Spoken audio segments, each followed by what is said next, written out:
We're going to move on now to the news of the week and just sort of round up all the other news that's going on in rugby and across the rugby world. Yeah.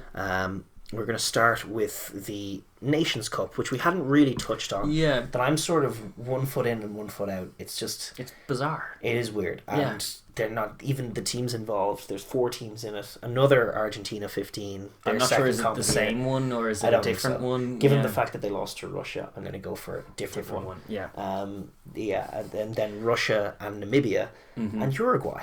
Interestingly, it's 4 teams that sort of toss together, and some are taking it more seriously than others. There's a good account that you should follow if you're interested in Tier 2 rugby on just called Tier 2 Rugby on Twitter, and they keep you relatively up to speed on what's going on, and then whatever the admins over there have a good breadth of knowledge of what the teams are, and they posted a good little photo of and link to it was like a picture of the starting teams, and then with like a little green thing on top of each player who they would actually pick in their starting teams. And each side had, maybe 6 or 7 regular starters in it and a bunch of non-regular starters. Right. And as such, we've had some sort of quirky results. All of these teams are going to be in the World Cup, obviously. So it's good prep for them. Apart from Argentina 15, but Argentina will be there. Well, Argentina will be there, but it's decent prep for them, but they're not taking it all that seriously, seemingly. And it's all happening in Argentina, I believe. Is it Montevideo? Montevideo is in Uruguay, but it's in Uruguay. It's in Uruguay, sorry. And it's all been at that one stadium. I have seen a couple of highlight vids that they've been compiling for it, and it looks all right. It just looks kind of like a run out for them, mainly, to be honest. It's like the reason that I've been hesitant about it is because I just don't know that it in the context of the World Cup it means all that much. No side is together in camp. It's probably a bit of confidence for Russia in particular. Namibia getting a away win over Uruguay is cool as well. Namibia are sort of an unknown entity. They're just not playing test footy against any teams at their level or above their level. And it's like they have proximity to South Africa. They have a good few pro players. They have a rugby playing tradition. They have in a lot of coach World Phil Cups Davis. And you can never know. You never know. They've had a superstar in Jack Berger come and go. So they've had their flagship marquee player. Wondering what they'll look like in the World Cup. It's kind of a curiosity for me in this World Cup anyway, is how the Tier 2 teams will go, because last World Cup was excellent for Tier 2. In terms of growth, comparing some of the blowouts from the year previous, or the 4 years previously. And you would want to see similar strides. You would definitely be disappointed to see even plateau. Pull back the other way. Wouldn't be good. But it's not beyond the realms of possibility that it pulls back the other way either. You don't know if the All Blacks are going to be putting 100 points on teams again, which has been happening in performance. That strikes me as unlikely. I would think so, looking at it, but you never know. And run-outs like this for these teams are probably good, just so that they get a bit of experience. It's a bit of confidence for everybody. I mean, everyone has a win so far in this competition, which is nice. And it's certainly no worse prep than the kind of vaguely arbitrary pre-World Cup games that all the Tier 1 teams run through. As it's well, at least a little competition. So there's that's going on anyway at the moment. Uruguay are topping it on points, but everybody's in it. And there's one more round to go, I think, with Namibia playing Russia and Uruguay playing Argentina, both happening on Saturday. Right. Okay. So there's that little competition going on at the moment. It's kind of cool, kind of fun. The other one, the more serious one that's going on, is the under-20s. That's right. World Cup, which has been interesting. The Safas knocking out the Baby Blacks is probably the story of last weekend. From our kind of personal Irish vested interest, it was kind of ended in the first half with a sloppy red card, and then the last 20 really. We were looking like in that first half not being as good as Australia anyway, and then when that red card came, you kind of felt this is inevitable. Then they were brave, but then it blown away. I don't know what the story is with the other teams. I know I follow the Ireland team obviously a little more, but I know that they had a load of injuries, and it's been sort of a recurring headline is that the sort of very, very short turnarounds are problematic, and there's a load of injuries being piled up, and it's all a bit goofy, and certainly in Ireland's case there was just a sense of nobody being left. I mean, to lose your man Hodnett before that last game, they weren't going far without him. They still he was superb for them, but they had about a 15-player long injury list. Yeah. Well, you can see that because they listed the different squads at one point, and there was a much longer Australian list than the Irish one. And you're thinking they probably entered the tournament with the same amount of players. So that was obviously a concern. But so it means that the finals now are the final two four, semi-finals. even two semi-finals are Australia and Argentina, and South Africa and France. Which is two northern, two southern hemisphere, kind of cool. Three. Three Argentina. Southern, three southern. One. What am I talking about? But the baby blacks out, which means it's kind of open season. Well, the Boks have won this before. They have, but Australia beat the baby blacks in their tournament this year as well. They'll be gunning for it too.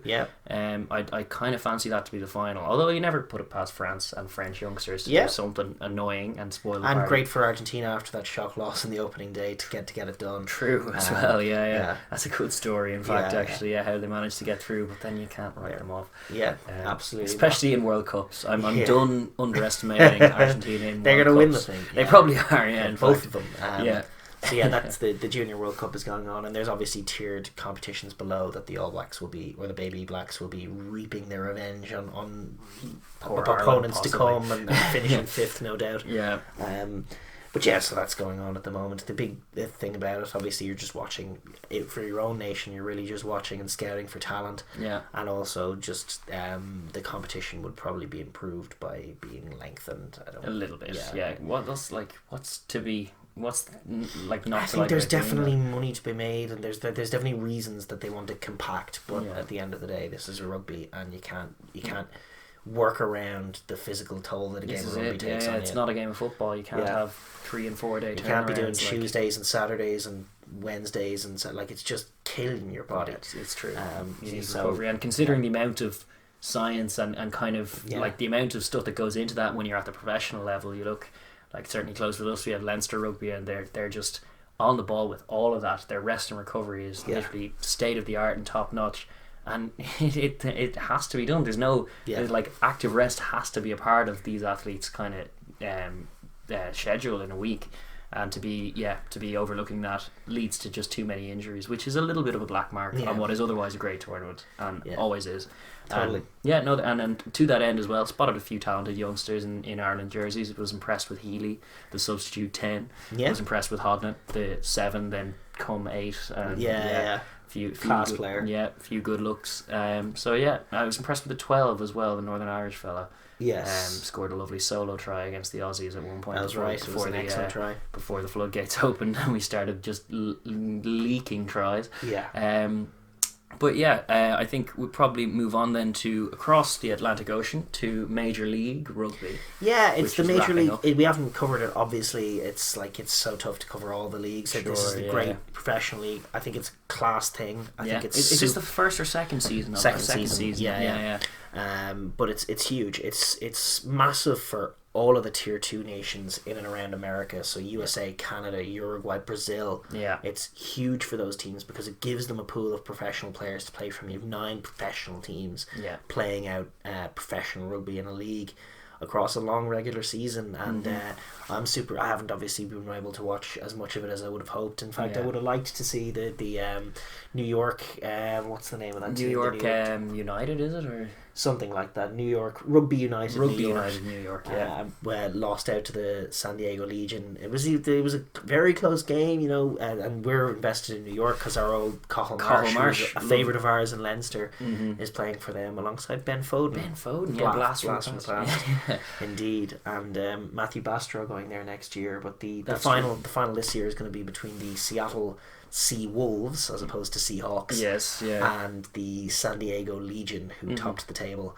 But then did struggle in that semi-final. And I'm just looking forward. I'm looking forward to watching it. It'll be my first actual game, sitting down and watching. Curious to see what the standard is and what the kind of buzz is. But it's only going to improve. Event. And things like Bastro going there next year is great for that league because you're going to just up the quality and up the professionalism with people coming over from Europe. And as you say, it's very important for all the Southern Hemisphere or South American teams there. Tier 2 teams. The Tier 2 teams in general. Top pros to pick from. Exactly. Another another professional league to work from. Obviously the USA as well, but I'm curious to watch it. I'm by no means an expert on it, but I'm just curious to see what their showcase event looks like. The Americans usually know how to put on a show. I'm curious to see what the crowd looks like. I'm curious to see what the play looks like. Where are they holding it? Did we find that out actually? Yeah, I can find probably it should be in Texas would make sense, but then maybe not. It's being played in Torero Stadium, which is just north of San Diego. So right, the host side, which is in keeping with American kind of tradition. Yeah, your best record, you get the home game. Yeah, which guarantees something of a crowd anyway, for sure. So hopefully they'll fill it. Yeah, so I'm super curious to watch that, and I'm looking forward to it. It is actually at 1:00 in the afternoon, but that is local time, so that's whatever. If you're in Greenwich Mean Time, that's probably 8 p.m. on Sunday evening. Right. Okay. Sunday. Okay. But yeah, if you have the means to stream or find, absolutely do so, because it's an up and coming professional league. It's only going to get bigger, I reckon. Certainly from a European perspective, they're going to be looking to chop some of those players off the way the Japanese league does to the Super Rugby. For sure. So I anticipate many as a South African populating that league in the South Africans are everywhere. Indeed. Yeah, they just produce rugby players. Yeah. So that's exciting news. Obviously, we haven't covered it that much thus far in the regular season, but the final definitely worth a shout. Absolutely. And worth an eyeball if you can spare one at all. And then the other news, Warren Gatland is officially coaching the Lions forever. Yes, he's never stopping. He's Baba's coach and Lions coach now. Baba's coach? Yeah, he's coaching the Barbarians in November against Wales as a kind of a farewell event, which I don't begrudge at all. But yeah, this basically means he's going to do what McGeechan I think has done before and coach 3 consecutive. I had read that nobody had, but I'm honestly not sure. I thought it was 97, not 97, the early end of the 80s and 2 in the 90s that he did. I think that's what I read today. Okay. Willing to be corrected on that, but I think we've said this way back in the day, back in 2017 when the Lions tour was happening, but I'm much more ambivalent than your average rugby fan about the whole Lions thing. It's fine. I like the idea of getting elite players together. I think it does have value for the players that go and do it to learn from each other. Sure. I think, it certainly has monetary values for the nations hosting it, which is why it's very hard to argue the cause for getting rid of it at all. Even from a rugby perspective, there's players talk about the value of going there and competing on that elite level. Sure. But just as an event and as a showcase, I don't love it as much as a lot of others seem to. So a lot of Irish fans you're hearing today, and Scottish fans particularly, are harumphing about this. Sure. But I'm just not as bothered by it. No, I don't begrudge it at all, and he'll do a good job with it. It's fine. I kind of agree with you though. Like being Irish rugby fans, we're acutely used to small island mindset and being and the favourites tag not suiting us at all, which is why I don't think it does our confidence any good to be like, we'll combine all 4 of our teams and try and compete with the Southern Hemisphere then. Who we play every year anyway. Yeah, I'm like, why don't I'm more excited about Ireland beating the All Blacks South Africa or whatever than the Lions doing it, and I would sooner cheer for Ireland, but they will be doing the Lions tour and Warren will be coaching it. So I'll still watch it. It's still live rugby. It's going to be a showcase event. Best players in the world are going to be hammering it out against one another. Exactly. What's not to love about that? Indeed, and congrats to Warren Gatland. Then he'll be one of the few one of the legends of the game. Certainly a Lions legend. He'll probably hang it up after that, I suspect. Yeah. Well, listen, if he can go 2-0-1 as a Lions coach, that's got to be the best record anyone's ever had. For sure. Apart from 1-0. Yeah, for sure. I would say that's definitely true. So he'll be bulling for that. We'll see what they look like come. They could look like anything. Indeed. In other kind of appointment news, I suppose, which is probably the big news from our point of view on the week, is Ronan O'Gara is going to be leaving the Crusaders at the end of the season. He'll be hoping with another trophy to his name, but he's heading back to France, to La Rochelle. Yeah, La Rochelle's new head coach. That is such a serious appointment, because their improvement over the last 2 years is not to be underestimated. They're showing against Toulouse, despite the scoreline being a little bit of distance in the end. Their showing was excellent. The grit that John O'Gibbs, and I really do rate John O'Gibbs as a coach anyway. But the fact that he's now going to be director of rugby. Roger's going to be working under him, and it's a savvy appointment. You know, he's not actually a man of that much ego. No, and it's a savvy appointment. Roger's like, just listening to him, obviously, on reading him over the last little while, he's super smart, genuine student of the game, learning the game. This is exciting to see what he does with his first head coach role. And my suspicion is, just listening to him talk, like, he really gets the game. And he has some base to work with. Like, their third, he can speak the language. He's done rugby over there. I mean, it's just on paper, this feels like this is going to be a success. I think so. I think it's a great appointment. And like, even John O'Gibbs does have the experience in Ireland, so there will be no clash, I think, in terms of styles. I think this could be quite seamless, and you know, I'm really excited for where this La Rochelle team can go, and they're super excited for their growth over the last few years, and I think this is just an excellent next step. They play class rugby. They have class fans.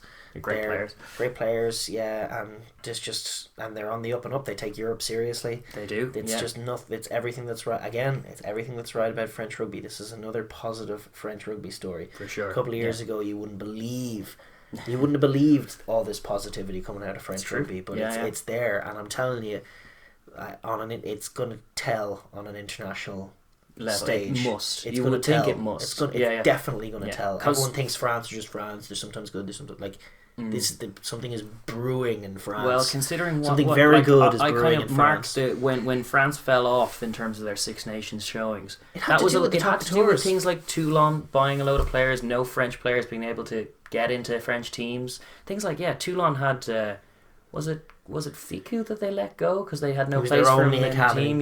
Product, and they let him go up to Toulouse at that time. So they had that, and you also had La Rochelle buying a load of players, or not La Rochelle, Racing buying a load of players, Montpellier doing the same, and it was just a very slow pace to it that then ended up filtering up to what was a very haphazardly put together bunch of nonsense in the international team against what are increasingly more professional and attacking sides in the Six Nations, and they just weren't able to compete. Whereas with the player base that they have, the teams that are succeeding in the top tours now, the likes of your La Rochelles, your Clermont, your Toulouse, this bodes well. Teams are starting to realise that you don't have to be a cynical bastard to succeed. There's there's such value even from a monetary, from even like a soulless win at all costs. There's such value to exposing using what is one of the biggest, if not the biggest, grassroots infrastructure in rugby in the game, which is the south of France. The whole south of France just loves this game, and there's something serious brewing. They're starting to exploit that talent. There's way more young French talented players coming through and expressing themselves and being exposed to high level rugby. And La Rochelle, another super smart guy, and ROG coming in, John O'Gibbs, super smart guy. They're poised to become yet another well built French outfit. Granted, they have their fair share of imports. There's a real Kiwi true line to them, but I think the way the positivity that they play the game with, it's going to help. It's going to help. I agree fully. I'm excited for their prospects next season, and the fact that they and Clermont and Toulouse will now all be in the main showcase in Europe next year. As of next year, it's exciting times. It's dangerous times. I hope we don't draw any of them as Leinster fans, but it's going to be great. Best of luck to Rog with that. And then another kind of, it's not confirmed, but there's a lot of people talking about it. Of Bowden Barrett to the Blues. That might increase their winning ratio. I really do want to get the Blues to be good. I know. It would be funny if they sent him there and they still couldn't win again. I don't know how that could happen. The man on who's already there now. That's true. Bowden Barrett to the Blues would be interesting. It would be rough on the Hurricanes, you suspect, as well. Breaking up the band, him and TJ. Him and his brother as well, Jordy. What him about and TJ that? is even closer. It is, brothers for another one. They look awesome, and the Hurricanes have such a brand that's kind of is Bowden rugby. So I wonder he's what probably on the cover of all of their magazines, perhaps any of the match day programs and stuff. It's Bowden all day. Bodie. Bowden Jordy, the two back-to-back Barretts on the cover. But that could be an interesting move. Nothing confirmed yet as of when we're shooting this, but we'll probably report on that next week if it's confirmed or otherwise. It'll be the last time I report on anything that Rugby Pass says is definitely true if it turns out not to be true. Yeah. But thus far, to be fair to them, they're usually right. Usually on the money with these rumours. Yeah.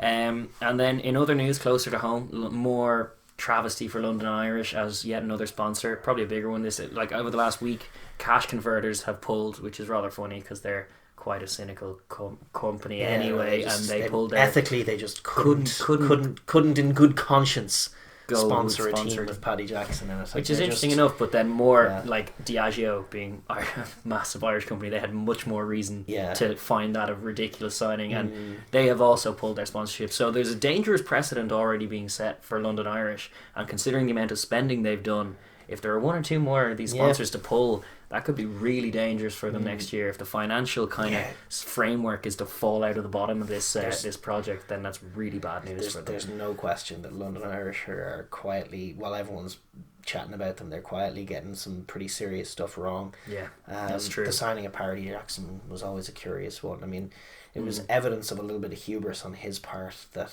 he thought everything was just blown over a year and he could just sort of meander back home via London Irish, and it was never the prudent thing. The prudent thing would have been to go and play in Australia or America or wherever. But so I'm sort of like, we'll see what happens. We will see what happens. It did feel like a wrong-headed move when they signed it, and it's only taken this long that for kind of consequences to show themselves. But they are now showing themselves, and Diageo is a big sponsor to lose. So rough road ahead for London Irish, considering the season is so far away from starting already. But I'm also just not impressed with the rugby-based reasons for some of their signings. The hypothetical halfback combination is him and Nick Phipps. And I'm like, is that going to win any games in the Premiership? Whatever about any of this politics, I don't think so. I think that's a thoroughly mediocre halfback pairing, and it'll take ages to get out to Waisaki on the wing, so he won't be able to do anything. I'm pretty ambivalent, like you say. It's something that we don't particularly like talking about because we prefer on-field rugby chat. But it is big news this week. Definitely big news. Yeah. The last bit of news is just the story that's going around that Izzy Folau has been offered. The head coach of Tonga seems super on board to have Folau in the mix again, and the reason that he can play for them is through some mad loophole where he takes 3 years off Test rugby, has to play in the Olympic qualification for the Tongan Sevens team, and then will be eligible to play for them in the 2023 World Cup. That seems so mental, because he's capped. How is that so? And there's a lot of dual nationality going on over there anyway, though. It doesn't bother me nearly as much as dual nationality is definitely a thing. True. But he, after all of this, could in theory, whether this pans out or not, who knows, but in theory play Test rugby again for Tonga. And then close to our hearts we had the likes of Issa Nasiwa, who played 1 minute for 1 game for Fiji. That's and then crazy, he was never able to get into a Test side. The rules keep changing, and it's what is that about? That seems crazy to me that he could even, that there is even an avenue. But the Nasiwa thing is what's wrong. I don't think this is necessarily what's wrong. That's probably true ultimately, but that said, it's probably revealing a little bit to our earlier conversation that the issue of homophobia is a little more delicate, and it's a lot more prevalent in the South Sea Island countries, and there's probably better ways to address it, like the Union Cup. Than just by sort of pretending, cutting anyone who has that mindset away from the game and pretending like they don't exist. Yeah, because that's surely not the inclusive thing to do either. It's not a question of inclusivity. It's a question of what works. How do you actually improve things? Yes, and so sure. There's big questions there, obviously. Well, certainly from where we're sitting, the kind of news coverage of it for the future of the game needs to be a little less of the Izzy Folau story and a little bit more of the Union Cup idea. Yeah, how many people who railed against Billy V and Izzy Folau made the effort to talk about the Union Cup and watch the Union Cup and maybe even go out to the Union Cup, because that, I think, ultimately is what helps. That's how you end up winning these things. Vindictive and punishing and removing people from the conversation isn't as good as just winning it and revealing that that this sort of anti-LGBT position that is being taken by some of these guys has nothing to it. It's ultimately a losing argument. So it's a better approach to just be kind of engaging with it and try, as we said, and at the top of this show we were discussing our experience at the Union Cup and how class it was.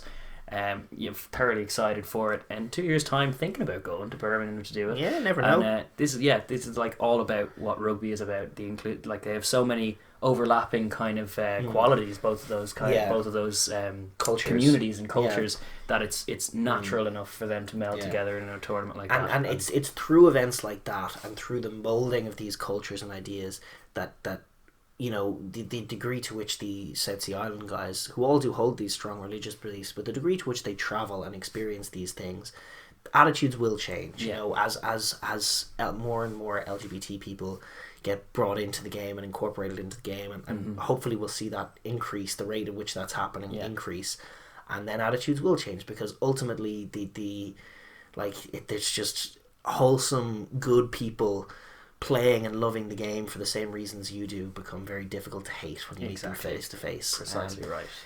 So thanks for watching the Overlap Rugby podcast. If you want to subscribe, there should be a button up here. Don't forget to give us a like and share with your friends, and please leave comments down below. We love the conversation. Thanks.